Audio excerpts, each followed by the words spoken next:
Bakit mo ba ako pinapunta dito? Sabi mo sa message mo may importante kang sasabihin. Di ba muna tayo magka-catch up?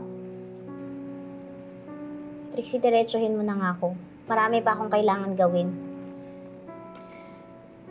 Ate, gusto ko lang mag-sorry sa ginawang pagsugod sa'yo ni Mama yesterday. May sakit ka ba? Naihipa ka ba ng masamang hangin o nasapian ka ba?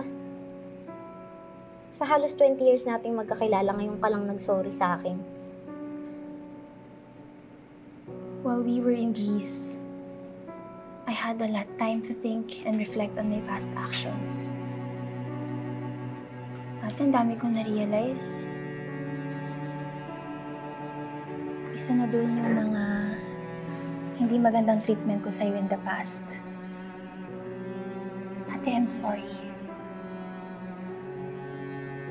I'm sorry if naging bad ako sa'yo.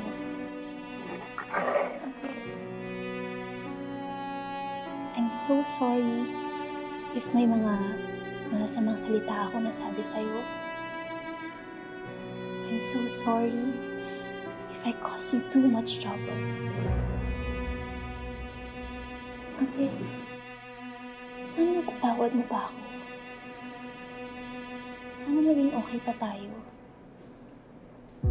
Kasi wala naman tayong magagawa, diba? Kahit anong gawin natin, magkapatid tayo. We're sisters. Tama ba itong naririnig ko? Kapatid na rin yung tingin mo sa akin? Ate. And I'm so sorry kung ngayon lang ako natauhan.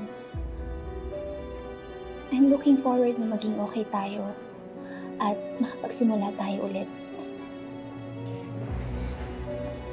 Yun din yung gusto ko, Trixie.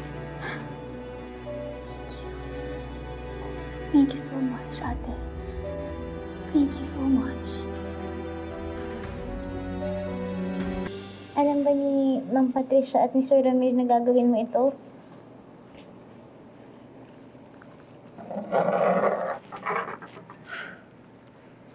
Hindi ko pa sila kinakausap about this.